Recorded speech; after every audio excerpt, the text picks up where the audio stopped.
In the sleepy English village of Wintercombe, a 9-foot snowman stands proudly on the green, wearing a battered top hat and a cheerful carrot nose. Until one frozen morning, a child's snowball disappears into its chest and reveals a nightmare. A man in evening dress, stabbed through the heart and packed in ice like a grim secret. The dead man is Raoul de Valency, the French financier who vanished from Paris with millions. The village is cut off by snow, the telephone lines are down, and the only stranger who arrived the day before the murder has vanished from the local inn without a trace. Chapter 1. The fall of snow began to fall over Wintercombe shortly after luncheon on Thursday. Soft separate flakes at first, drifting past the windows of Danemead Cottage as though uncertain of their purpose. By tea-time, the flakes had thickened into a steady, silent downpour that blotted out the downs and turned the village street into a blank white ribbon. Miss Jane Marple, seated in her chintz-covered armchair with a piece of pale blue knitting on her lap, observed the transformation with mild approval. Snow, she had always felt, lent a proper seasonal dignity to Christmas.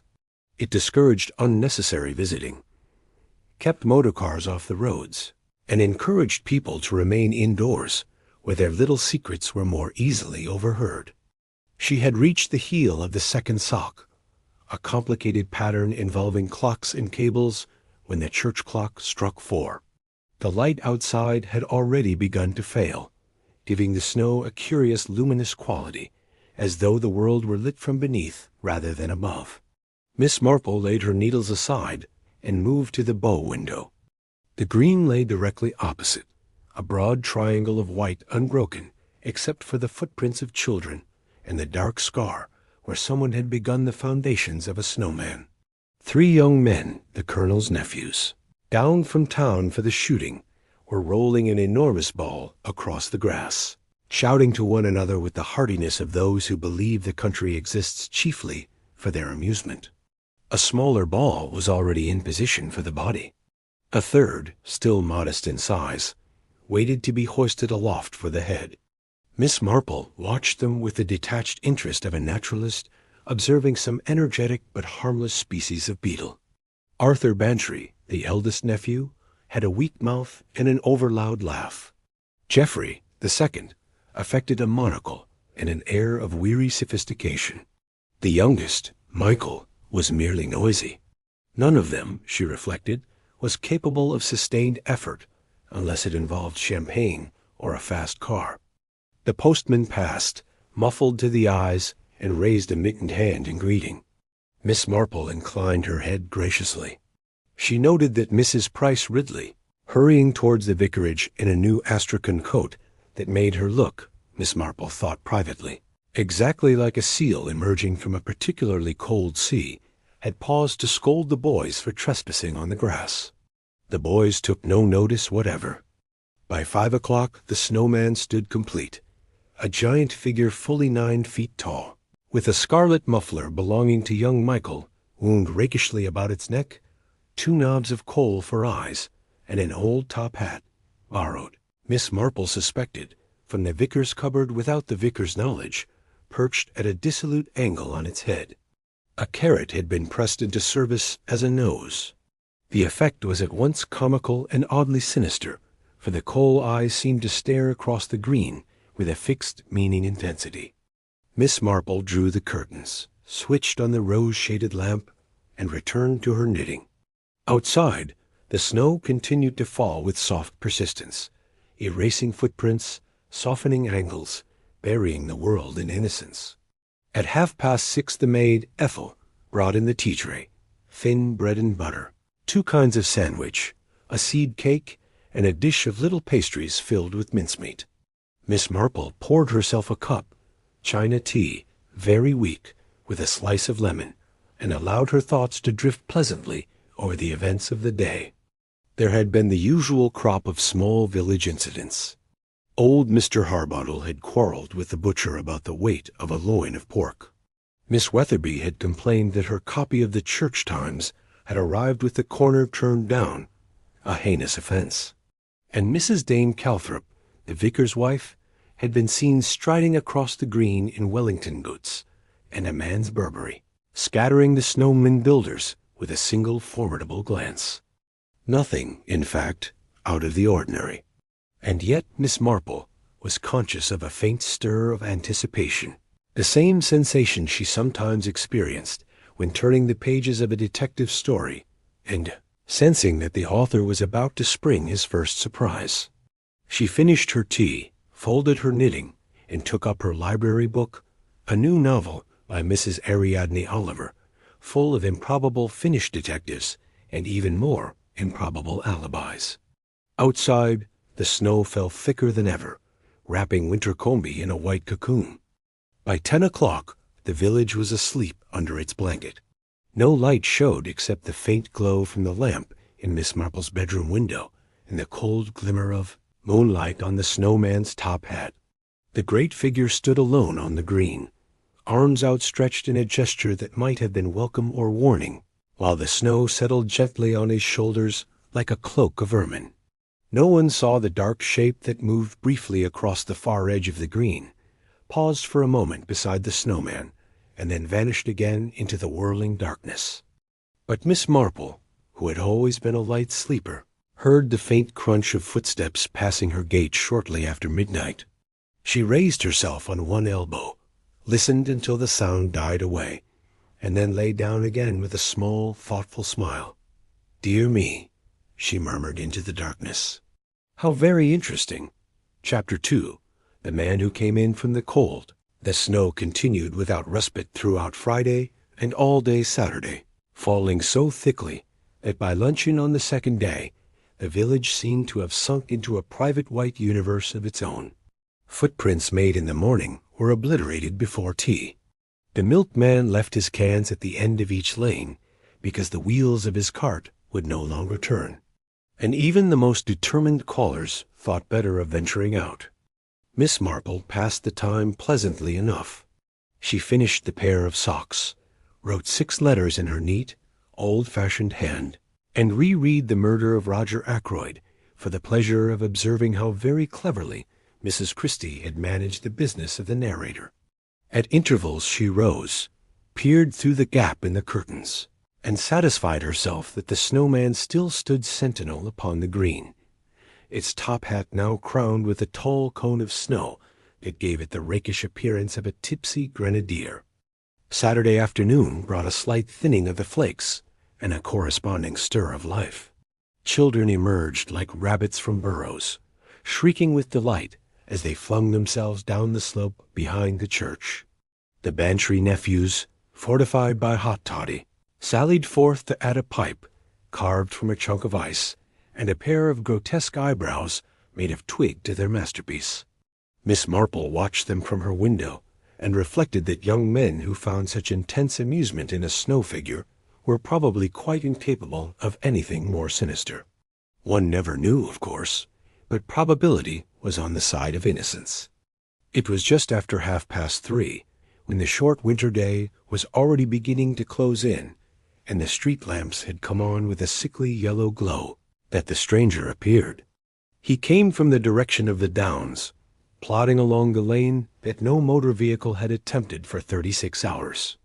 A tall man, broad-shouldered, dressed in a dark town overcoat much flecked with snow, and a black Homburg hat pulled rather low. In his right hand he carried a small leather suitcase of excellent quality. His left hand was plunged deep into his pocket. He walked neither quickly nor slowly, but with the steady gait of a person who has calculated exactly how far he must go and is prepared to expend no unnecessary energy upon the journey. Miss Marple's chair was so placed that she commanded an uninterrupted view of the entire length of the village street. She saw the stranger pause at the war memorial, consult a slip of paper by the light of the lamp, and then look about him as though confirming that he had reached the correct place. His gaze traveled along the row of cottages, lingered for a moment upon Danemead Cottage itself. Miss Marple sat very still, and then moved on to the snowman. Here he stopped altogether. He stood quite motionless for perhaps half a minute, staring up at the great white figure with its ludicrous top hat and staring coal eyes. Then, with a deliberation that struck Miss Marple as highly significant, he stepped forward, laid the suitcase upon the snow, and placed the flat of his gloved hand against the snowman's chest, just over the place where a heart would have been. He pressed, gently at first, then with more force. The pressure left a shallow depression in the soft surface. The man bent his head as though listening.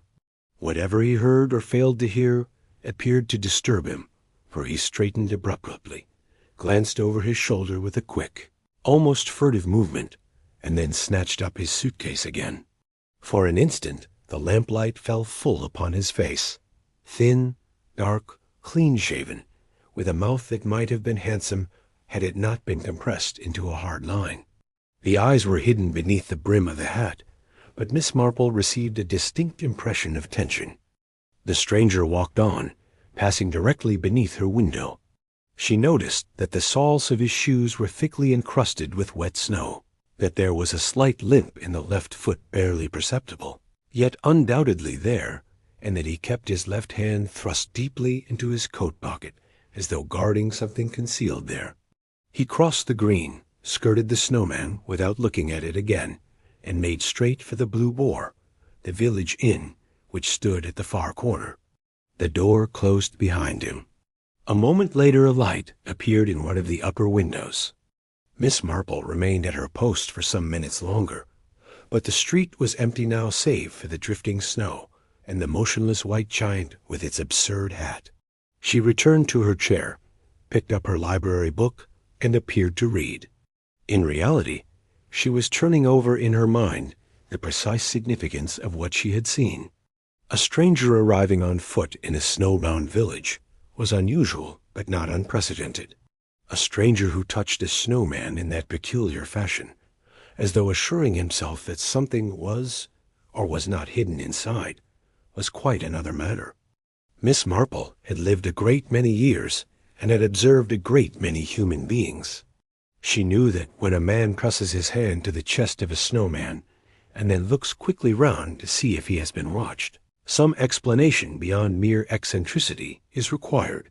At 4:30 Ethel brought in the tea things and the inevitable question. "Did you see that gentleman go by, miss? Ever so foreign-looking, I thought. Mr. Pickett at the Boar says he asked for a room and signed the book Mr. Brown, London." Brown, as though anyone was going to believe that. "People very often travel under assumed names, Ethel," said Miss Marple mildly. "Especially just before Christmas." Ethel sniffed. "He never had no luggage but that one little case, and his boots was proper ruined with the wet. And he asked particular whether the telephone was working. Mr. Pickett told him the lines was down since yesterday, and you'd have thought he'd been given a present, the way he smiled." Miss Marple poured herself a cup of tea and considered. A man who was pleased to learn that he was cut off from the outside world was a man who wished to remain undiscovered. At 6 o'clock, the gong at the Blue Boar sounded for dinner, but the stranger did not appear in the dining-room. Mr. Pickett, questioned later by half the village, reported that the gentleman had asked for a tray in his room and a fire to be lighted. He had then locked his door and refused to open it even when Mrs. Pickett tapped with the hot water can. "Queer," said Mrs. Pickett to anyone who would listen. Downright queer. By 8 o'clock the snow had ceased, and a watery moon struggled out from behind the clouds. The temperature dropped sharply. The fresh surface froze into a crisp crust that rang beneath the rare footfall.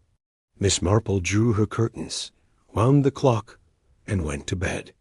She slept lightly, as was her habit, and somewhere towards 11 she was awakened by the sound of a door closing, not her own door, but one at a distance. She rose, slipped on her dressing-gown and slippers, and moved silently to the window.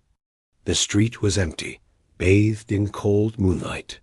The snowman stood out with startling clarity, its shadow stretching long and black across the glittering ground. And there, unmistakably, was a single line of footprints leading from the direction of the Blue Boar, across the green, to the base of the Snowman. The prints paused there, circled once, and returned the way they had come. Miss Marple watched until the upper window of the Blue Boar darkened once more. Then she returned to bed, but not to sleep. "Dear me," she murmured, pulling the eiderdown to her chin. "Mr. Brown is a very busy man for one who only arrived this afternoon." Outside, the moon sailed clear of the clouds, and the snowman kept its silent watch, guarding whatever secret had been entrusted to its frozen heart. Chapter 3. The disappearance Sunday dawned with a hard, bright frost. The sky was the color of a newly washed Delft plate, and every roof and hedge glittered as though strewn with diamond dust. The church bells rang out clear and loud for matins, and the village turned out in its Sunday best, fur coats and mufflers, prayer books clutched in gloved hands, noses pink with cold. Miss Marple, wearing her old sable stole, a relic of more prosperous days, and a velvet toque that had been fashionable when King Edward was still Prince of Wales, walked the short distance to St. Michael and All Angels with her usual unhurried gait. She greeted Mrs. Dane Calthorpe at the porch, admired the vicar's new surplice, and took her accustomed seat 3 pews from the front on the gospel side. During the sermon, an unexpectedly vigorous discourse on the text, "Thou God sest me," she allowed her gaze to wander to the windows that overlooked the green. The snowman was still there, of course, but something about it struck her as subtly altered. The head had settled a little overnight, giving the figure a faintly dejected air, and the scarlet muffler had slipped so that one end trailed upon the ground. More curious still, the smooth curve of the chest now showed a dark, irregular hollow, as though a child had scooped out a handful of snow and forgotten to replace it. Miss Marple's pale blue eyes rested upon the cavity for a long moment. Then she returned her attention to the vicar, who was explaining with some heat that divine omniscience was not to be regarded as an excuse for carelessness in the matter of parish subscriptions. After the service, the congregation lingered in the churchyard, stamping numbed feet and exchanging the usual pleasantries. The disappearance of Mr. Brown was already the principal topic. "Never came down to breakfast," announced Mrs. Pickett, who had stationed herself beside the lich gate for maximum publicity. Tray outside his door untouched, bed not slept in, window bolted on the inside, and his little case gone. "Perhaps he was called away suddenly," suggested Miss Weatherby, who preferred life to be orderly. "On a Sunday morning in 2 foot of snow?" retorted Mrs. Price Ridley. "With no telephone and no motor to fetch him? I call it highly suspicious." Colonel Bantry, red-faced and hearty, declared that the fellow had probably gone for a walk and lost his way. Young Michael Bantry, who had been listening with ill-concealed excitement, announced that he had found footprints leading from the Blue Boar to the Snowman and back again, but that they were half filled in by the night's frost. Miss Marple said nothing at all. She merely smiled in her deprecating fashion and walked home to roast beef and Yorkshire pudding. The afternoon passed quietly. Miss Marple wrote letters, fed the robin who had taken to tapping imperiously at her kitchen window, and from time to time glanced across at the green. The hollow in the snowman's chest appeared to have grown larger. The thaw, slight though it was, had begun to gnaw at the edges. At 4:30, the light began to fail. The children who had been sliding on the pond behind the vicarage drifted back towards the green, armed with scarves and mittens and the innocent cruelty of the young. Among them was Tommy Pierce, a sharp-faced boy of 13, who delivered morning newspapers and evening gossip with equal assiduity. Tommy had brought a pocketful of pebbles and a length of twine. His intention, he confided to his cronies, was to see if old Frosty had a heart. He took careful aim and let fly. The first pebble struck the snowman on the shoulder and bounced off harmlessly. The second went straight into the hollow in the chest and vanished. Tommy whooped with triumph and ran forward to retrieve his missile. He thrust his arm into the cavity up to the elbow. His face changed. "Whore!" he shouted. "There's summit in here." The other children crowded round. Tommy dug with both hands, flinging snow in all directions. A moment later he stepped back, white to the lips. "It's a man," he whispered. "A dead un." The scream that followed brought half the village running. Constable Pock arrived panting, helmet askew. He pushed the children aside and peered into the snowman. Then he too stepped back rather quickly. "Stand away there," he ordered in a voice that shook only a little. "Nobody's to touch nothing till the inspector comes." By the time Inspector Craven arrived from Much Benham an hour later, a ring of awed and shivering spectators had formed at a respectful distance. The snowman, now cruelly dismembered by official zeal, had yielded up its secret, the body of a man, stiff with cold, packed upright in the frozen shell like a fly in amber. The dead man wore evening dress of an expensive cut, now sadly ruined by melted snow and rough handling. His face was unrecognizable, battered and discolored by frost, but a heavy gold signet ring on the little finger and a silver cigarette case in the breast pocket engraved R.D.V. provided the first clues to identity. Dr. Haydock, summoned from his tea, performed a cursory examination by the light of lanterns and pronounced that the man had been dead at least 36 hours, and that the cause of death was a single deep stab wound to the heart. There was very little blood.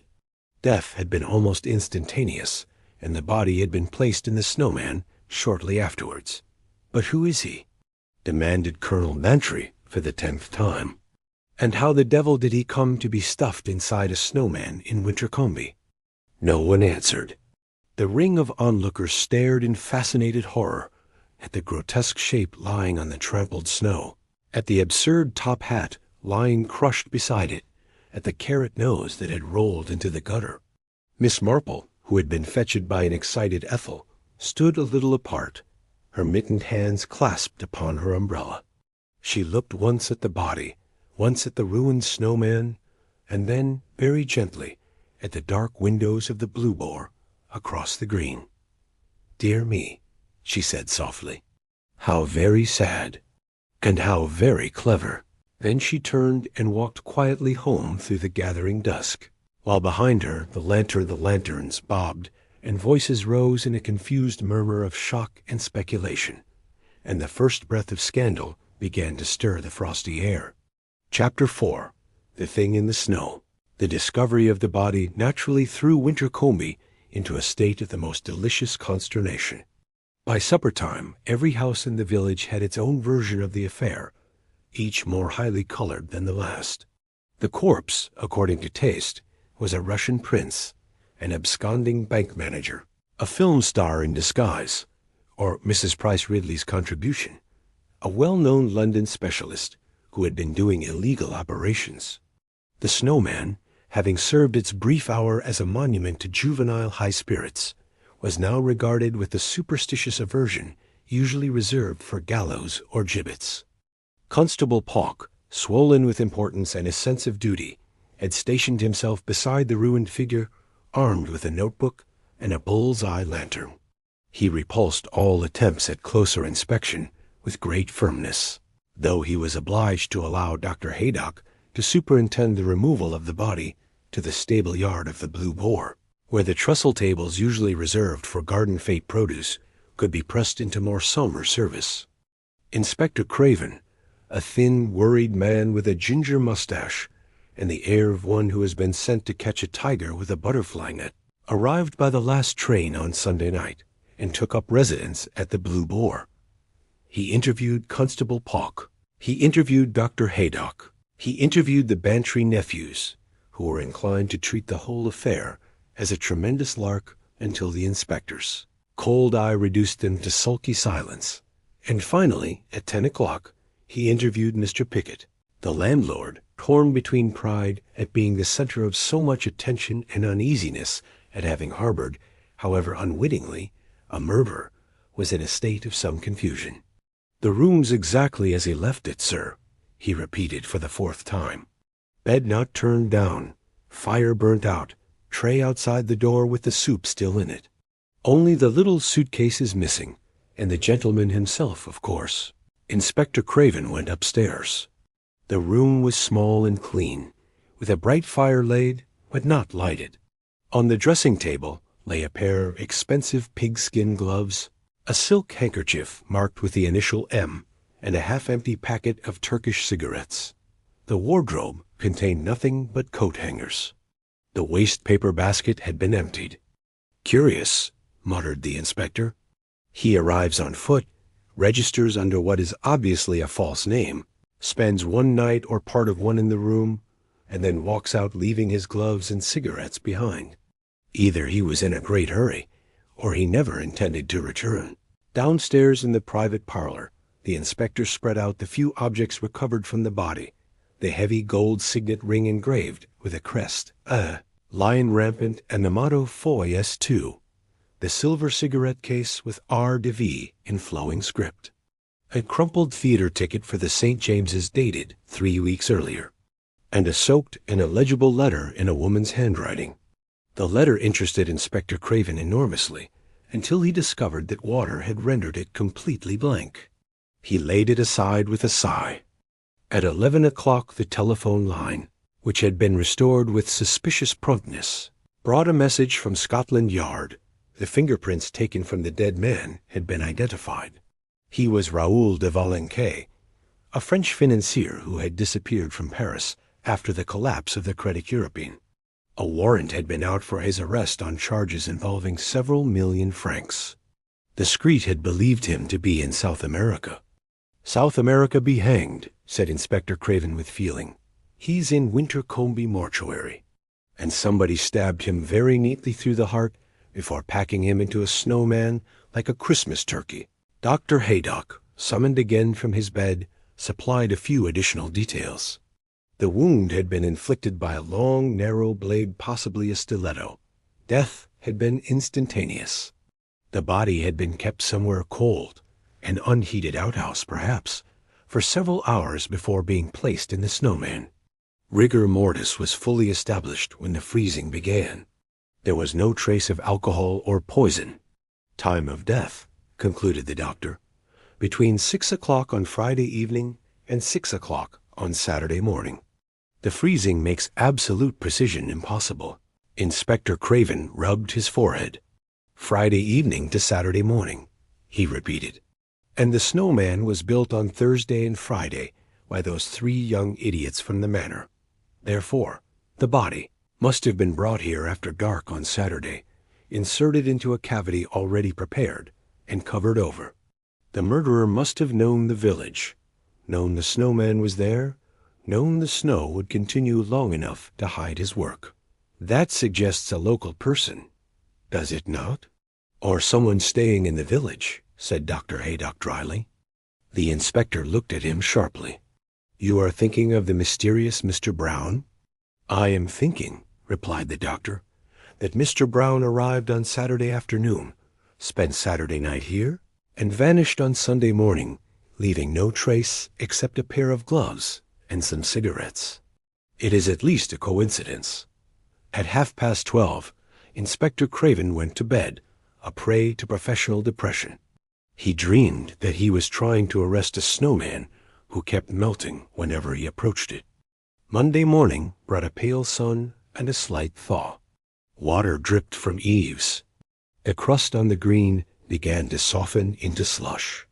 The village gathered in little knots to watch the police photographers and fingerprint experts who had arrived from Much Benham. Children were strictly forbidden to approach the scene of the crime, and spent a happy day inventing methods of circumventing the order. Miss Marple, wrapped in her old squirrel coat, took a constitutional that carried her 3 times round the green. She observed that the footprints noticed by young Michael Bantry had now almost vanished, that the cavity in the snowman had been enlarged by official zeal until the figure was reduced to a shapeless mound, and that Inspector Craven was interviewing the Bantry nephews again in the stable yard. Of the Blue Boar, the young men looked sulky and rather cold. On her 4th circuit, Miss Marple encountered Mrs. Dane Calthrop, who was striding along with a large basket of evergreens for the church. "A nasty business," said the vicar's wife abruptly. "Very nasty indeed. One doesn't expect that sort of thing in Wintercombe. "One never knows," murmured Miss Marple. "Human nature is much the same everywhere, my dear. Only the setting changes." Mrs. Dane Calthorpe gave her a sharp glance. "You don't seem particularly surprised." "I have lived a long time," said Miss Marple gently. "Very little really surprises me now, though I confess the choice of a snowman as a temporary coffin is original." She continued her walk, pausing for a moment to watch a trickle of pinkish water that ran from the base of the ruined snow figure across the path. A few late rose hips, frozen into the snow, had been crushed by official boots and lent the melt water its faint color. Miss Marple looked at the stain thoughtfully, then at the dark windows of the Blue Boar, and finally at the soft, treacherous surface of the green, where so many footprints had come and gone and been obliterated. "Someone," she said to herself, "has been very clever indeed, and someone else has been very foolish." She turned her steps homeward, past the vicarage, past the closed door of the village hall where the inquest would be held tomorrow, past the little cluster of sightseers who were still hoping for some fresh sensation. At Danemead Cottage the fire was burning brightly, and Ethel had set a kettle to sing on the hob. Miss Marple removed her goloshes, warmed her hands, and sat down to consider the pattern that was beginning, very slowly, to emerge from the snow. Chapter 5. Enter the police. The inquest was held on Tuesday morning in the village hall, a building that normally smelled of varnish, damp hymn books, and the faint sweetness of chrysanthemums left over from the harvest festival. Today it smelled of wet mackintoshes, coal smoke, and nervous excitement. Every bench was full. Mrs. Price Ridley had arrived 20 minutes early to secure her customary place in the front row. Colonel Bantry, very red about the neck, sat with his wife and nephews immediately behind her. The vicar and Mrs. Dane Calthorpe occupied the seats reserved for parish officials.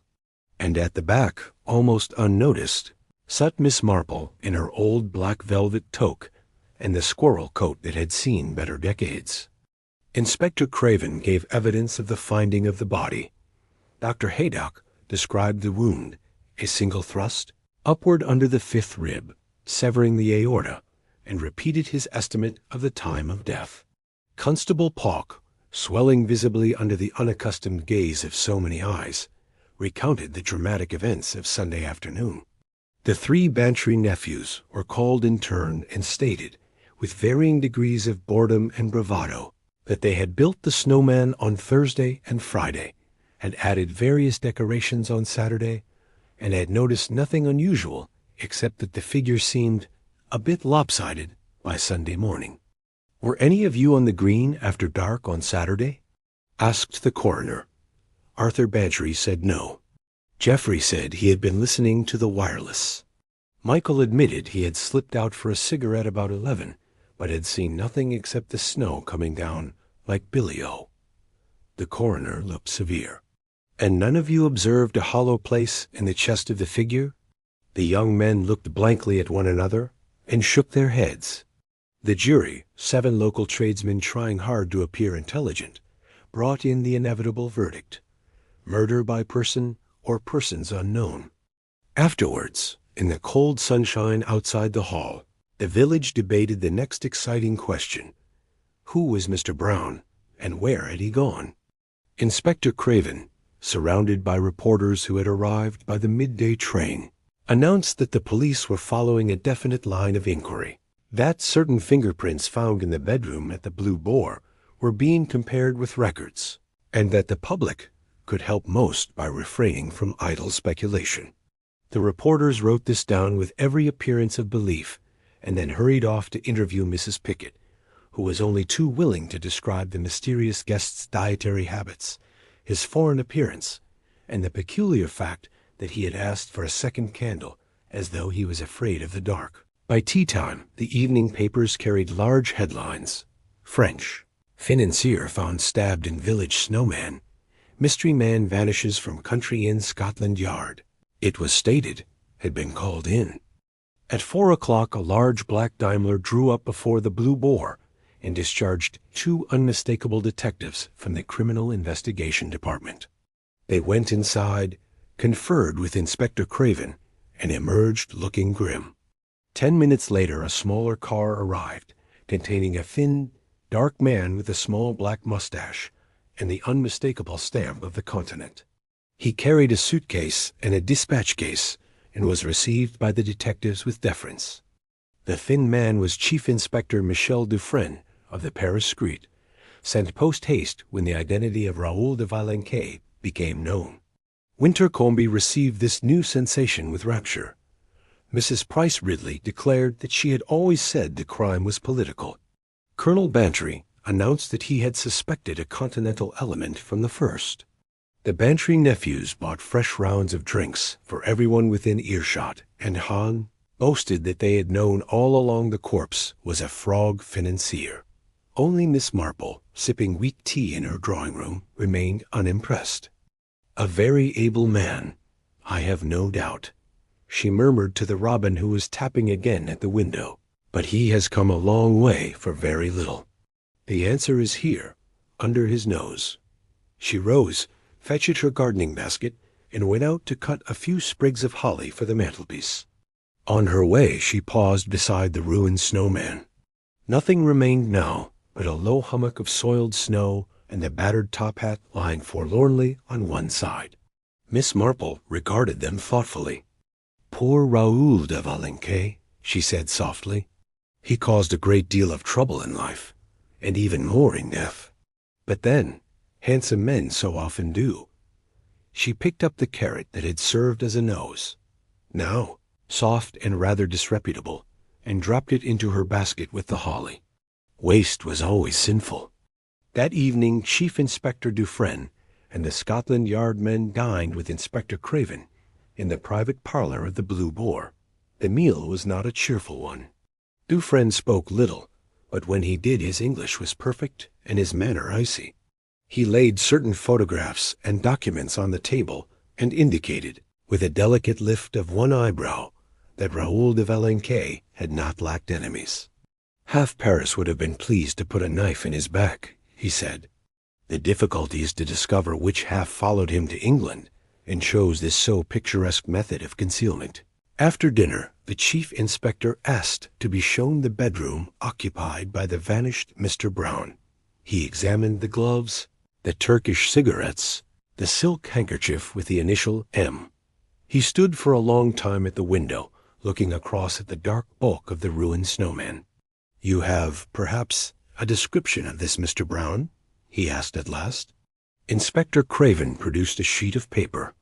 Tall, dark, clean-shaven, age about 40, slight limp in the left leg, spoke with a foreign accent, though Mrs. Pickett says it might have been put on. Paid his bill in advance with a 10-pound note. Dufresne's face remained perfectly expressionless. "And the fingerprints on the cigarette packet and the tumbler?" "No matches in records," said one of the Scotland Yard men gloomily. "Clean as a whistle." The Frenchman permitted himself the very faintest of smiles. "Then we must look elsewhere," he said. "Tell me, Inspector, is there in the village a house with a large deep-freeze cabinet, or perhaps an ice-house still in use?" Inspector Craven stared. "There's the Grange old Lady Muriel Barrow's place. They've an electric cold room for game." "Why?" Dufresne shrugged.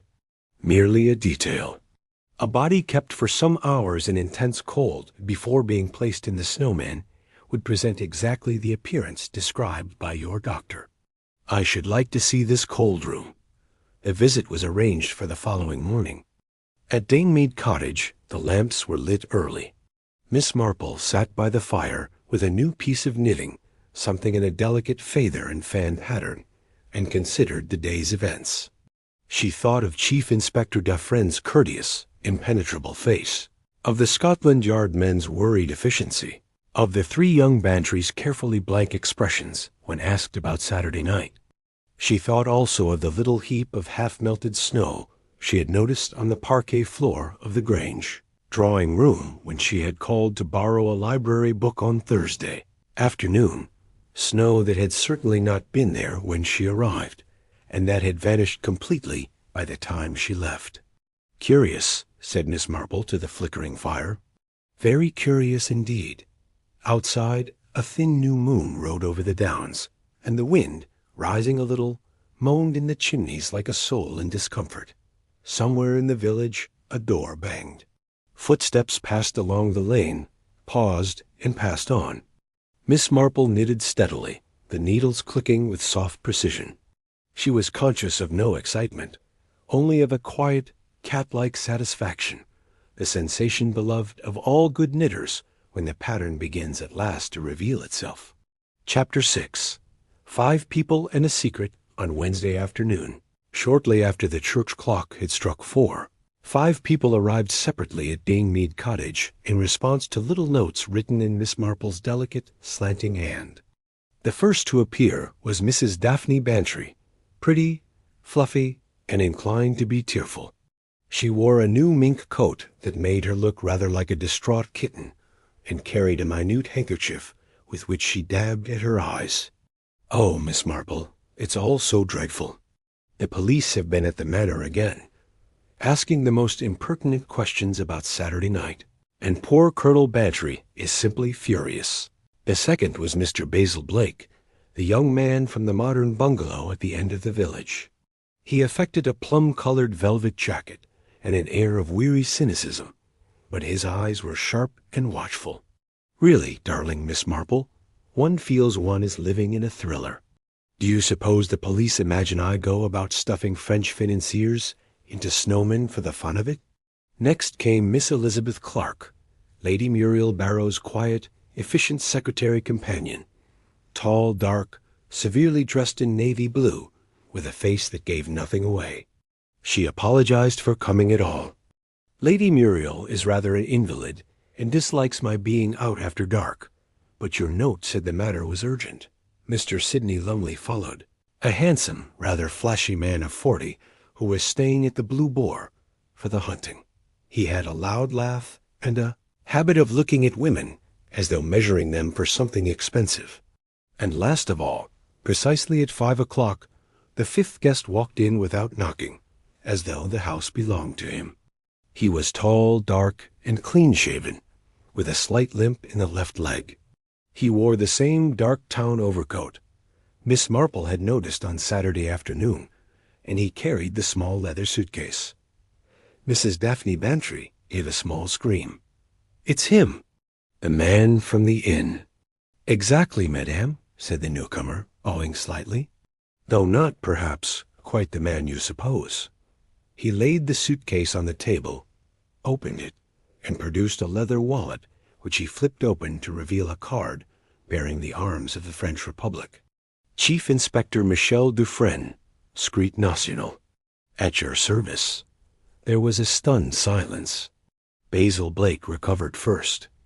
"Well, I'm damned," he said admiringly. "You had us all properly bamboozled." Dufresne inclined his head. "A necessary deception.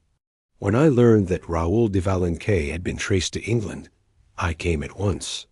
I believed he intended to meet an accomplice in this village, collect certain documents, and then disappear to South America.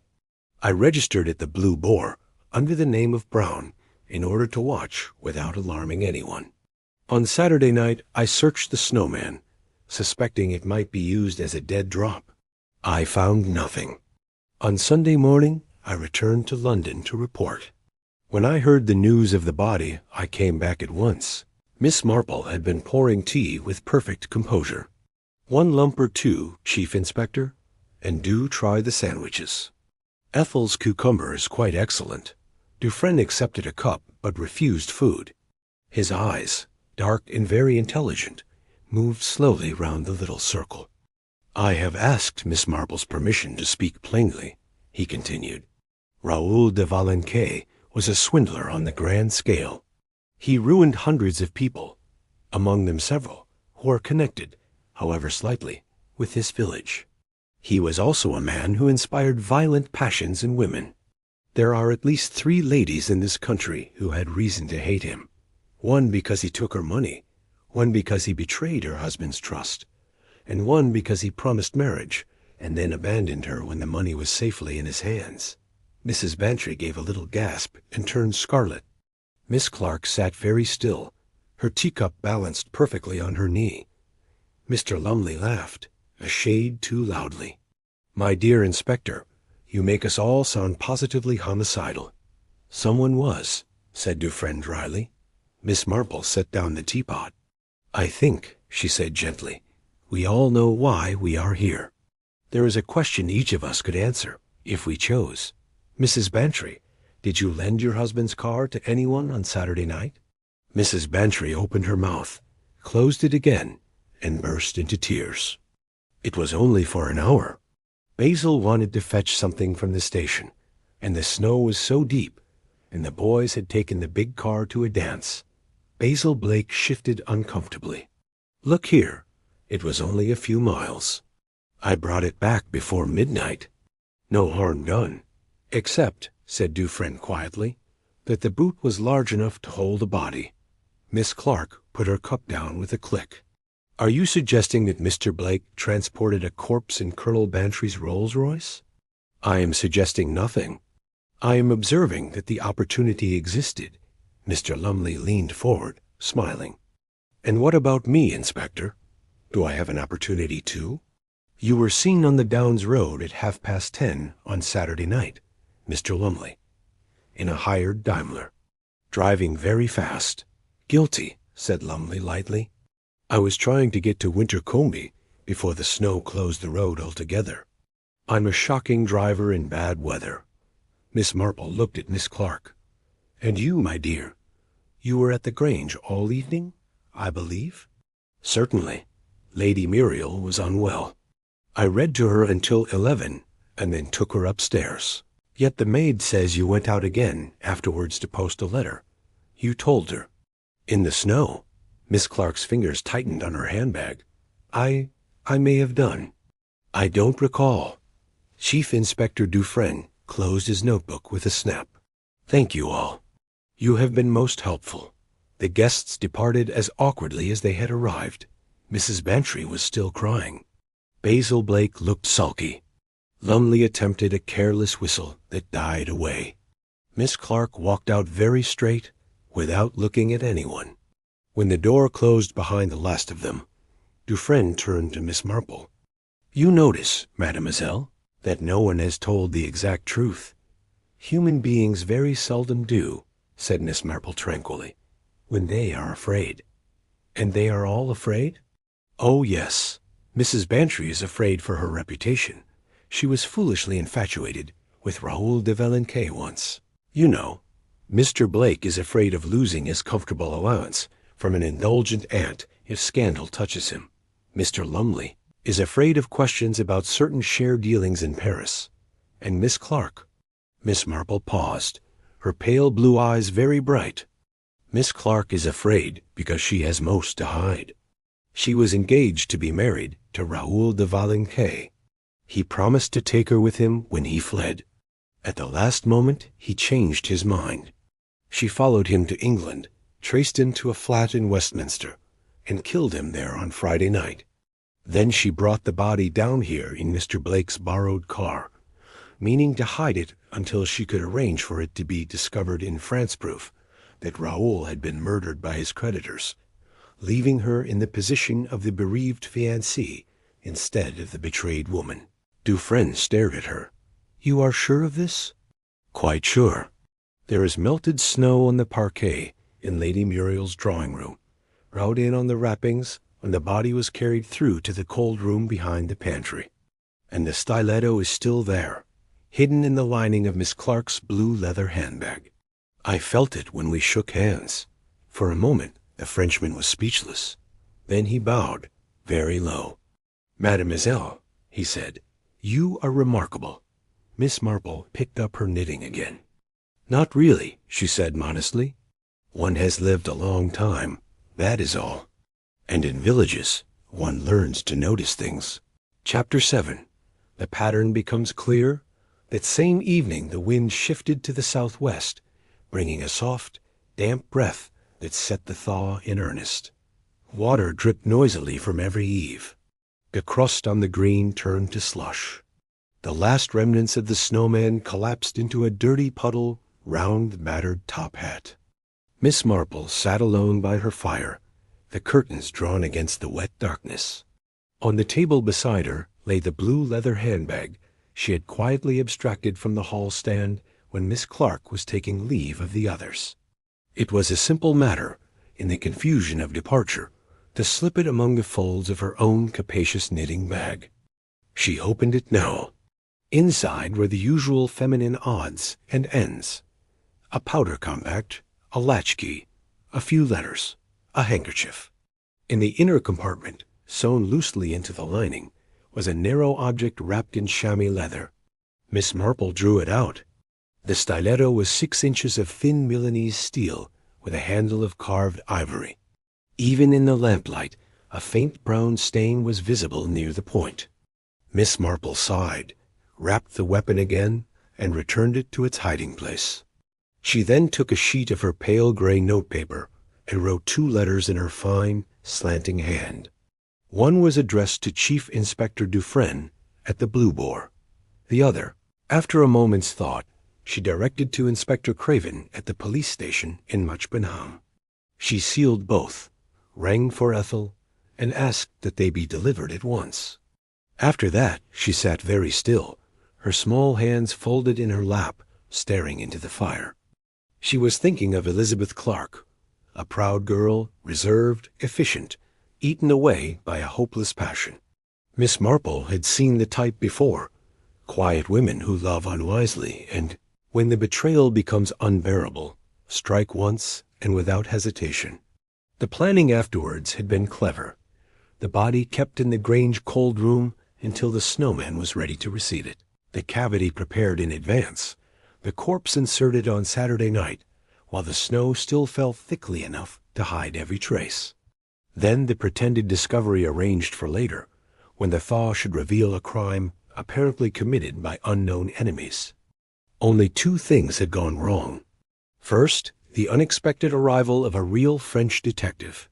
Second, the chance that an old lady in a neighboring village had noticed a few drops of melted snow on a parquet floor and remembered them. At 10 o'clock, Chief Inspector Dufresne arrived, accompanied by Inspector Craven and a police sergeant. Miss Marple received them in the drawing-room, offered sherry, which was refused, and came straight to the point. The murderer is Miss Elizabeth Clark. The weapon is in her handbag, which I have here. The body was brought to the Grange late on Friday night or very early Saturday in the boot of Colonel Bantry's Rolls-Royce, borrowed by Mr. Basil Blake. It was stored in the game larder Lady Muriel keeps it at 15 degrees below freezing until Saturday night. Miss Clark then wheeled it across the garden on the old bath chair. The tracks were filled in by the fresh snow and packed it into the Snowman. She enlarged the original cavity on Sunday night after she realized you, Chief Inspector, suspected something. Dufresne listened without moving a muscle. "You have proof of all this, mademoiselle?" "Proof enough for an arrest. The stiletto has the maker's name, Beretta, of Milan, and Miss Clark bought it in the Via Condotti last September. The shop will remember. There are bloodstains, very faint, on the cuff of her navy coat. She will have destroyed the dress she wore, but the coat was too good to burn. And there is a letter in the handbag from Raoul de Valenquet, written the day before he died, breaking off the engagement in the cruelest possible terms. That, I think, decided her." Craven cleared his throat. "We'll get a warrant at once." Dufresne bowed to Miss Marple. "You have saved me, and the reputation of the street, from a humiliating failure. I shall not forget." Miss Marple smiled gently. "It was really very simple once one saw the pattern. Passion, you know, is always the same, whether in Mayfair or Wintercombe." The police cars moved off through the rain. Miss Marple drew the curtains again, put the blue handbag ready for collection in the morning, and went to bed. She slept peacefully. Outside, the thaw continued its soft, relentless work. By dawn the last trace of the great Snowman had vanished, and the village green lay bare and brown under a mild, weeping sky. Only the battered top hat remained, lying in a puddle like a forgotten stage property after the play is over. Chapter 8. The Unmasking. Thursday morning broke mild and mournful.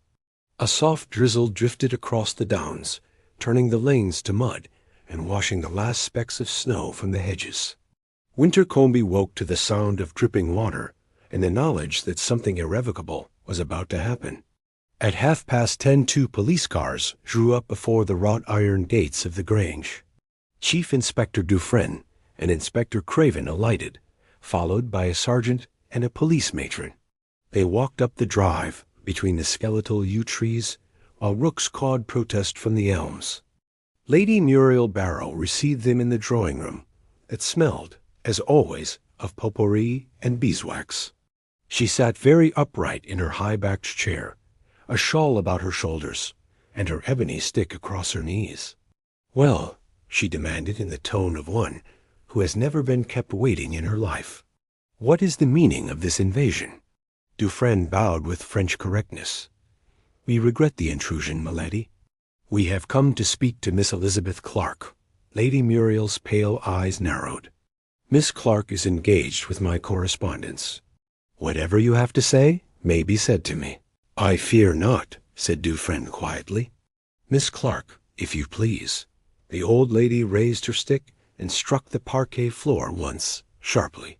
The door at the far end of the room opened, and Elizabeth Clark came in.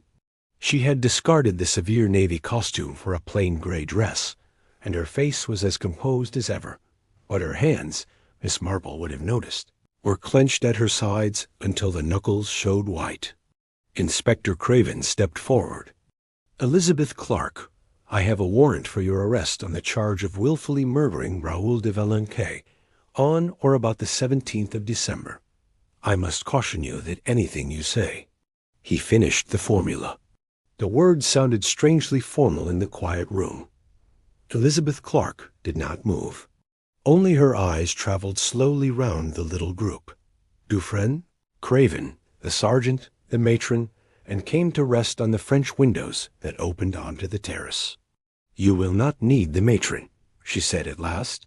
Her voice was perfectly steady. "I shall come quietly." Lady Muriel gave a sudden, harsh cry. "Elizabeth!" "You cannot, they are mistaken." The girl turned to her employer with a look of great tenderness. "No, dear Lady Muriel, they are not mistaken. I did it. I am only sorry you should have to know." She reached for her handbag on the side table, opened it, and took out the chamois-wrapped stiletto.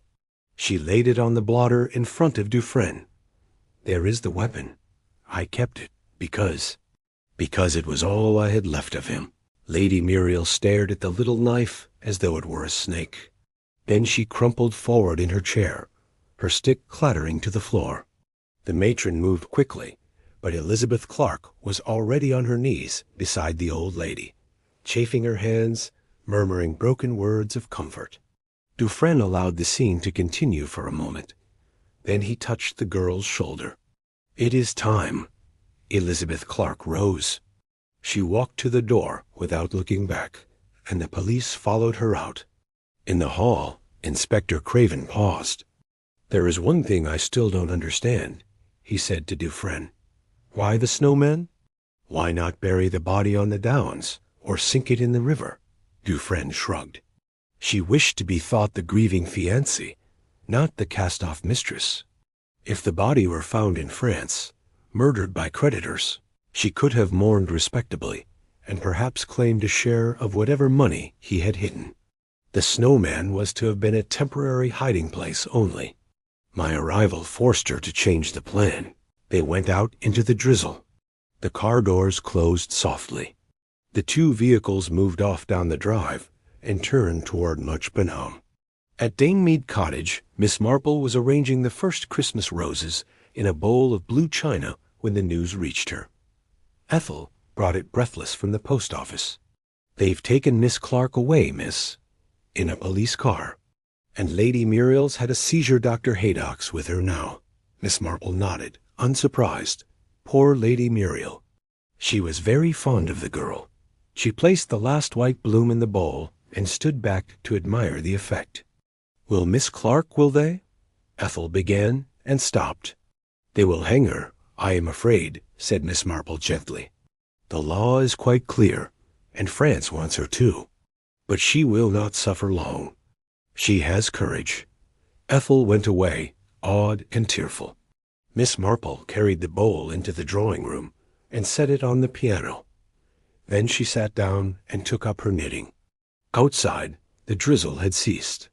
A pale, watery sunlight glimmered on the wet green, where children were already rolling a new snowball for a fresh snowman. Life, as Miss Marple had often observed, went on very much the same. She counted her stitches carefully, turned the heel of the sock with neat precision, and permitted herself a small, sad smile.